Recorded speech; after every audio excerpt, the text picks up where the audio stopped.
coming up with very interesting jurisprudence which has been globally quoted now, especially Asghar Laghari case and some of the others. People talk about it internationally. But what has happened in Pakistan? Has anything changed as far as climate justice is concerned? No, I would imagine. Because all we did was we gave directions. Please do fix this. Please go do fix this. Come up with a new plan to do this. But never figured out whether at all the government had political will, but that's aside. Did they ever have the money to do this? Or did they have the budget to do this? We never talked about it. Somehow the government never raised this question before us either. So while the courts kept on directing in Asghar Laghari, DG Cement, and a number of other score of cases that we'll do this, CDA was directed to come up with a design which is climate resilient. All buildings in Islamabad should be urban climate resilient, but nothing really happened. The directions are there, they've been quoted all over the world, the jurisprudence is very robust and exciting, but nothing happens on the ground. So debate and discussion at the recent COP29 at Baku brought a fresh perspective of what is really not happening. To address these challenges, to achieve meaningful adaptation or to succeed in a claim for loss and damage caused due to climate change, climate finance becomes an indispensable lifeline. So climate change may be global, but the solutions are not shared equally. Those with resources hoard them, leaving the most vulnerable to perish, said Greta Thunberg. So for a country like Pakistan, which is highly vulnerable to climate change, the availability of robust financial resources is critical for building resilience and protecting its people. Climate finance supports adaptive measures like food defenses, flood defenses, drought-resistant crops, sustainable urban infrastructure, and community-based disaster response systems. Climate finance ensures that individuals can live lives marked by dignity and security, with access to basic needs such as clean water, safe shelter, reliable food supplies. So in essence, climate finance is not just an economic necessity, it is a moral imperative. It ensures that the most vulnerable, who have contributed the least to global emissions, have the resources to adapt, survive and thrive in the changing world. For Pakistan, climate finance is not merely a tool for policy, it is the foundation of hope for the future, where every citizen can live with dignity, security, and promise of a better tomorrow. So climate finance is not about helping, it is about restoring justice in a system that is fundamentally skewed against the global south. Climate finance refers to what? Where do we get this climate finance? So climate finance refers to local, national, or transnational financing drawn from public, private, and alternative sources of financing that seeks to support adaptation actions that will address climate change. Its origins trace back to the 1992 United Nations Framework Convention on Climate Change, the UNFCCC, which establishes the principle of common but differentiated responsibilities and respective capabilities. This principle acknowledges that while all nations share a common responsibility to combat climate change, developed nations bear a greater burden due to their historic contributions to greenhouse gas emissions. So ensuring climate finance, and this is the judicial approach, or at least what we're thinking now, and I don't know how the executive looks at it, but this is how the judiciary is probably going to look at it.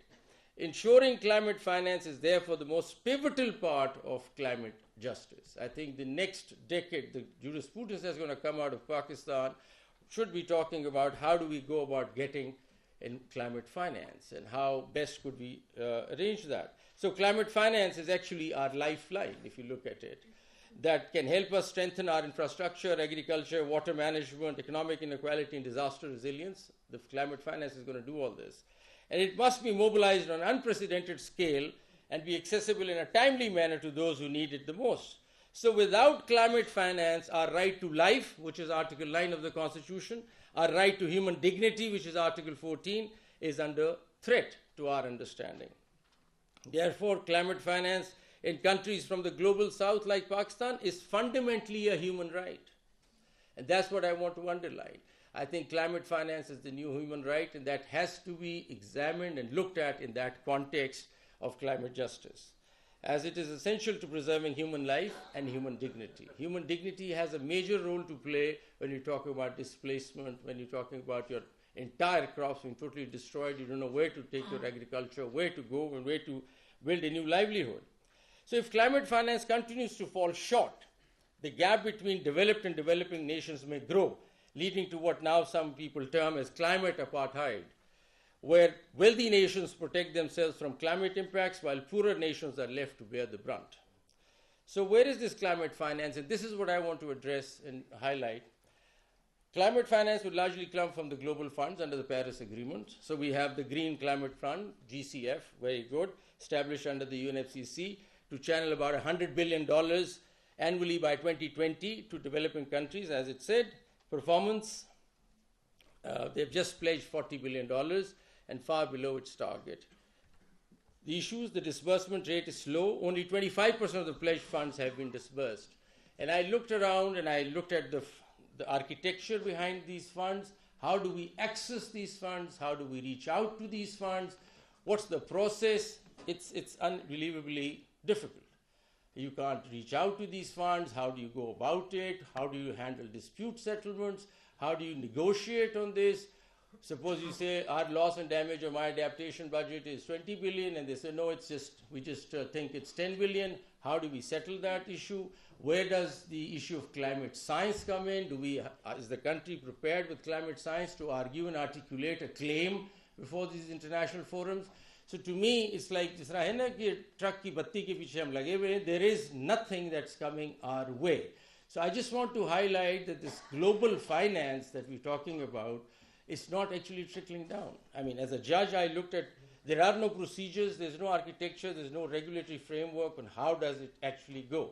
It falls outside our jurisdiction, we can't really enforce it, for which I propose that there has to be an international climate court because there's no way you police all these things, but there is no mechanism available, and that sort of worries me because this is going on for such a long time and nothing is trickling down. Similarly, adaptation fund, so there is nothing really that's coming down.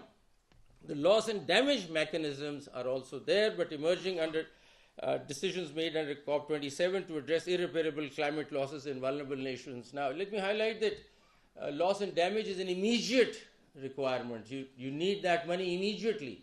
We need $20 billion to fix the flood issue. You see, so that's the money that you require immediately, whereas adaptation could be slightly more continuous, slightly long-term, but loss and damage is an immediate requirement, but nothing is actually coming our way. So as far as loss and damage is concerned, implementation is still in its infancy with no clear funding architecture or substantial disbursements. Highly politicized with donor countries resisting mandatory contributions.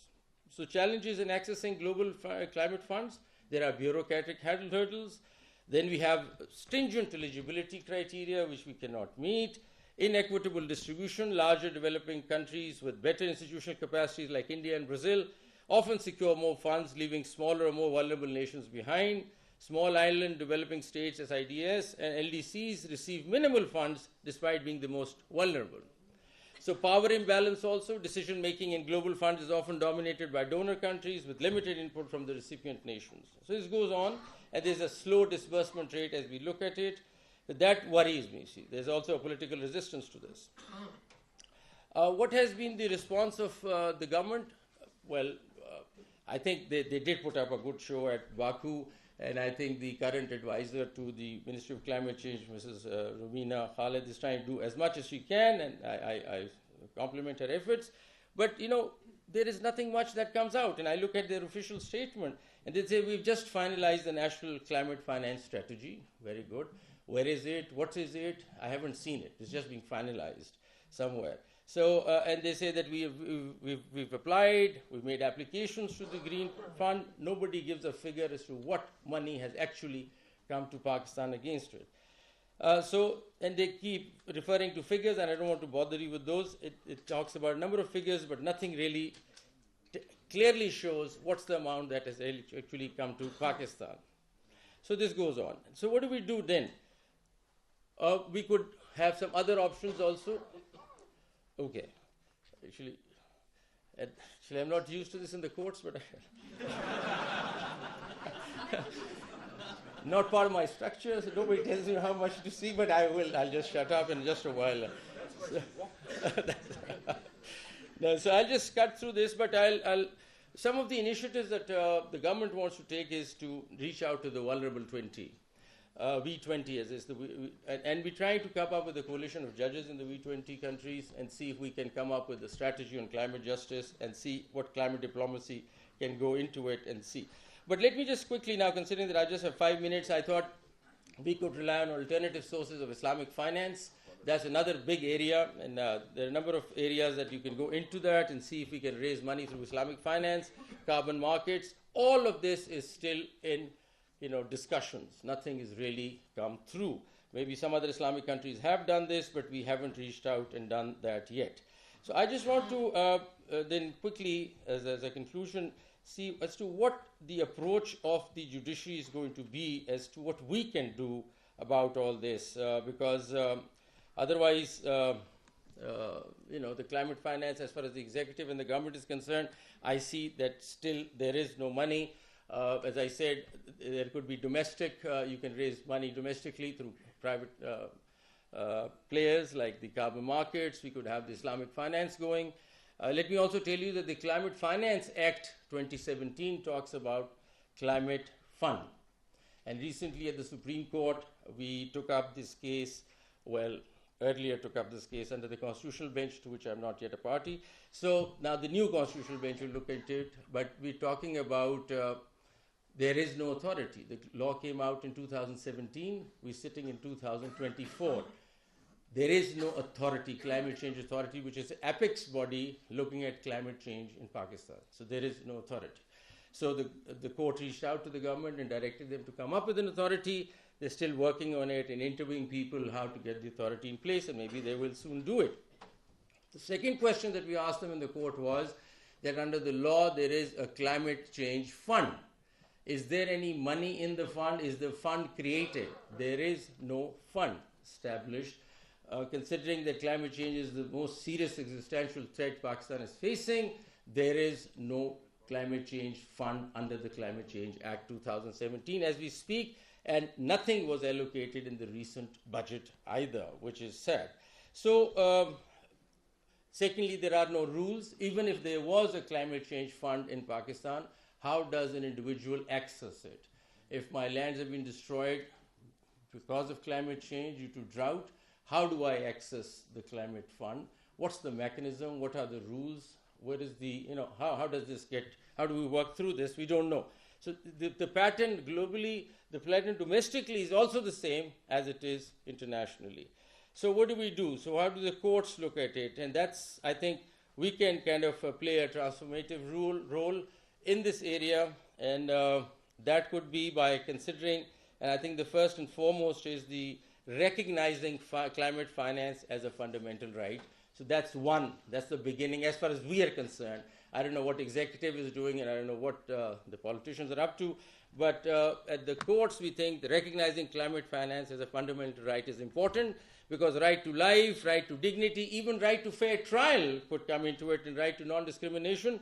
Courts can recognize climate finance as a fundamental human right, emphasizing its necessity for the survival and development of vulnerable communities by establishing a clear judicial understanding that climate finance is tied to the right to life, health and sustainable environment. Courts can push for stronger legal obligations for both domestic governments and international entities. We could also, as we're looking at it, we think that obligations of the global north be viewed as climate debt and push the governments to press their claims more forcefully. Climate justice focuses on climate finance and more so on reparative justice. So to my mind, climate justice now moves on to climate finance, but climate finance also further moves on to reparative justice, which focuses on compensating communities or individuals for harm caused by environmental degradation. So if the compensation isn't coming, then the entire literature, the entire debate is meaningless to my mind. So it has to be now, the future of climate justice is reparative justice. There has to be compensations coming our way so that we actually tangibly change things. The judiciary plans to have a serious judicial oversight over climate financing, pushing the government to making their claims internationally or even locally, but nothing so far has happened in that direction, but that can be done. So in addition to this, just last point, that in addition to climate change and our view of climate justice, We also want to view climate change as a part of the triple planetary crisis that UN has identified, which is climate change, loss of biodiversity, and pollution, which you just talked about. So I think we require nature finance, another initiative in the country, to look at pollution and to look at biodiversity loss, because they're all interconnected. Loss of biodiversity, pollution has a direct bearing on climate change, and climate change in reverse has a bearing on this. So this is how we can go about looking at the future by underlining that climate finance is something critical and most important, and we can't sort of possibly move without attending to the issue of climate finance. And I'll just end it with a quote from President of Kiribati, who said that the global south is tired of empty words on climate finance.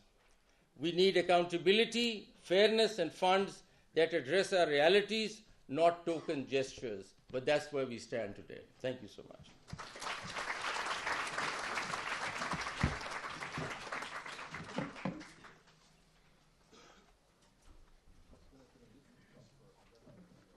I just want to thank our panel.